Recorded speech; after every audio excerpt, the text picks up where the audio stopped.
Hello दोस्तों, कैसे हो आप लोग। मेरा नाम सोनल है। आज मैं आपको बताने जा रही हूँ मेरे जीवन में घटी एक सत्य घटना। यह बात तब की है जब मेरी शादी हुई और मैं अपने ससुराल में रहती थी। मेरी शादी को 5 साल हो चुके थे, लेकिन अभी तक हमारा कोई भी बच्चा नहीं था। हमने बहुत सारी दवाएं की, लेकिन उसका भी कोई परिणाम ना मिला। इस बात से मैं और मेरे पति किशोर बहुत परेशान रहते थे। हम दोनों की जिंदगी बहुत अच्छे से गुजर रही थी। मेरे पति एक मल्टीनेशनल कंपनी में जॉब करते थे। फिर एक दिन मेरे पति ने घर आकर मुझे कहा कि मेरी दूसरी शहर में बदली हो गई है। 4-5 दिन के बाद मुझे दिल्ली जाना पड़ेगा। पहले मैं वहाँ पर अकेला थोड़े दिन रुकूंगा, बाद में तुम्हें भी वहाँ पर बुला लूंगा। तुम यहीं पर रहना हमारे गाँव में, क्योंकि थोड़ी दूर हमारे दूर के रिश्तेदार का घर था।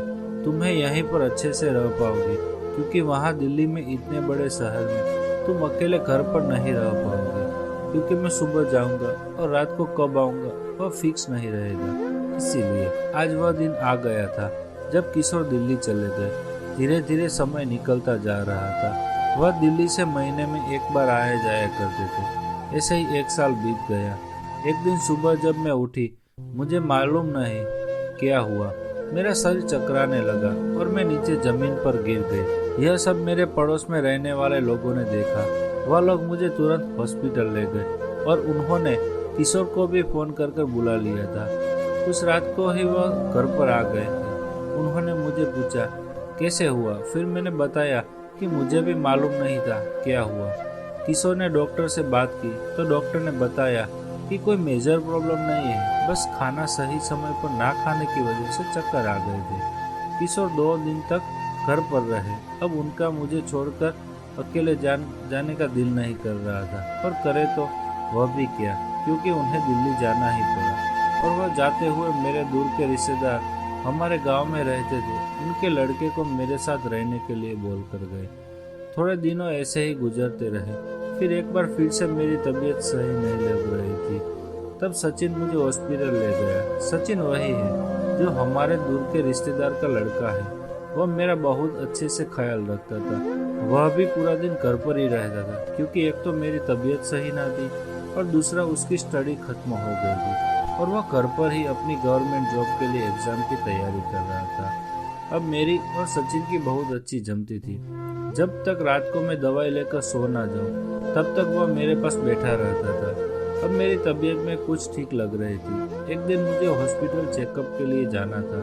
उस दिन सचिन की एग्जाम की वजह से वह घर पर नहीं था, तो मुझे अकेले ही जाना पड़ा। हॉस्पिटल में मेरे सारे रिपोर्ट किए गए। जब रिपोर्ट आया तब मेरे पैरों तले जैसे जमीन खिसक गई हो। मेरे रिपोर्ट में ऐसा आया था कि मैं प्रेग्नेंट हूँ। मैं यह सोचकर परेशान थी कि पिछले 6 महीनों से मैंने पति के साथ कोई संबंध नहीं बनाया, फिर मैं प्रेग्नेंट हुई तो हुई कैसे। मैंने डॉक्टर से कहा कि मैडम जी, जरूर आपकी भूल होगी, यह रिपोर्ट किसी और का बदल गया लगता है। तब मैडम ने बताया, नहीं, यह तुम्हारा ही है रिपोर्ट। और मैडम ने यह भी बोला कि तुम्हें तो खुश होना चाहिए कि पिछले कितने सालों से तुम माँ बनने के लिए तरस रही हो और आज ऊपर वाले ने तुम्हारे कोख पर दी। मैडम की यह बात सही थी, लेकिन मैं यह सोचकर परेशान थी कि मैं प्रेग्नेंट हुई तो हुई कैसे। हॉस्पिटल मेरे घर से थोड़ा ही दूर था। मैं वहां से धीरे धीरे अपने घर पर आ गई। मुझे घर पर जाने से भी डर लग रहा था। मेरा पूरा शरीर कांप रहा था। फिर दोपहर को मैंने खाना खाकर सो गई, लेकिन नींद कहाँ आने वाली थी। अब मुझे सचिन पर शक होने लगा था। अब शाम होने का इंतजार कर रही थी कब सचिन आए और मैं उसे पूछूं। फिर मुझे लगा कि मैं डायरेक्ट उससे कैसे पूछूं। अब रात के करीब 8 बजे थे। सचिन घर पर आया। उसने घर में आकर मुझसे तुरंत पूछा, क्या कहा डॉक्टर ने, कितने दिनों में आप ठीक हो जाओगे, अब आपकी तबीयत कैसी है। यह सब सुनकर मैं उससे पूछ ना पाई, और पूछूं भी तो क्या कि वह मेरी बहुत केयर करता था। रात को खाना खाने के बाद फिर सचिन मुझे दवा खिलाकर सुलाने के बाद ही गया। अब मुझे लगने लगा कि वह दवा के साथ मुझे और कोई भी दवा खिलाता है, जिसकी वजह से मुझे कुछ होश नहीं रहता। अब मैंने सोच लिया था मैं उसको रंगे हाथों पकड़ लूंगी। दूसरे दिन जब वह मुझे दवा खिलाने आया तब मैंने उसको किचन में से कुछ लाने के बहाने भेज दिया, और उस रात मैंने दवा नहीं खाई और सोने का नाटक करने लगी। अभी मुझे सोए हुए लगभग 1 घंटा भी नहीं हुआ था और सचिन मुझे छूने लगा। मुझे बहुत अजीब सा लग रहा था। मैं सोच रही थी कि अब मैं क्या करूं। वह धीरे धीरे आगे बढ़ने लगा। वह मेरे ऊपर तक चल आया। मैं बहुत डर गई। मेरी धड़कन इतनी तेज हो गई जैसे मेरा दिल बाहर निकल जाए। अब मैंने हिम्मत करके आंख खोल दी तो देखा सचिन मुझे सब जगह छू रहा था। मैंने उसे लात मार दी और मैं बेड पर बैठ गई। मेरे लात मारने की वजह से मैं डर गया। एकदम गुस्से में उसे डांटने लगी। उसको कहने लगी, तुम क्या कर रहे हो? मैं तुम्हारे बड़े भैया की बीवी हूँ। तुम मेरे साथ ऐसा नहीं कर सकते हो। अब वह खड़ा होकर मेरे हाथ पकड़कर मुझे समझाने लगा, लेकिन मैं कुछ समझने वाली नहीं थी क्योंकि आज मैंने उसको रंगे हाथों पकड़ लिया था। मैंने उसे यह भी बताया, तुम्हारी वजह से मैं कहीं मुंह दिखाने लायक नहीं रही क्योंकि मेरे पति दिल्ली में रहते हैं और मैं यहाँ तो प्रेग्नेंट कैसे हुई। अब मैं दुनिया में सबको कैसे मुंह दिखाऊंगी। मैं बोले जा रही थी। उसने मुझे इस तरह से पकड़ रखा था कि अब मुझे बहुत दर्द हो रहा था। उसने एक जोर का थप्पड़ मेरे गालों पर मारा और बोला, बंद करो ये रोना और मेरी बात सुनो। और वो बोला कि आपको तो खुश होना चाहिए कि आप इतने सालों से माँ बनने के लिए इलाज करवा रही थी पर आप माँ बन नहीं सकी।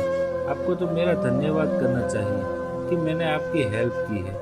मुझे कुछ भी समझ नहीं आ रहा था। मैंने सचिन को कमरे से बाहर जाने के लिए बोल दिया और वह चला गया। अब मैं बिस्तर पर रोते रोते सो गई। जब मैं सुबह उठी तो सचिन मेरे रूम में मेरे सामने खड़ा था। उसको देखकर मैं बहुत डर गई। जैसे कुछ बोलने जा रही थी तभी उसने मेरे मुंह पर हाथ रख दिया और बोला कि पहले मेरी एक बात सुन लो। मैंने कहा, ठीक है बोलो।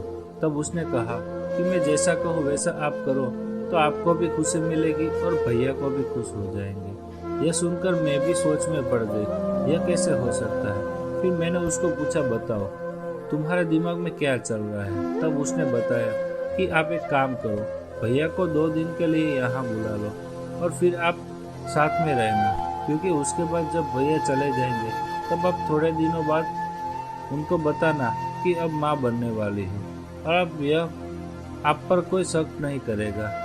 इससे आपकी ज़िंदगी में खुशियाँ ही खुशियाँ होगी। फिर मैंने इस बात के बारे में सोचा। मुझे यह बात सही लगी, लेकिन फिर मैंने उसको बोला कि सचिन अब तुम्हें यहाँ से चले जाना होगा। मैं अब तुम्हारे सामने नहीं रह सकती। सचिन ने बोला, ठीक है भाभी, मैं चला जाऊँगा। मेरे दिमाग में आपके लिए हमेशा प्यार और इज्जत बनी रहेगी। मैं तो आपकी मदद करने के लिए यह सब किया था।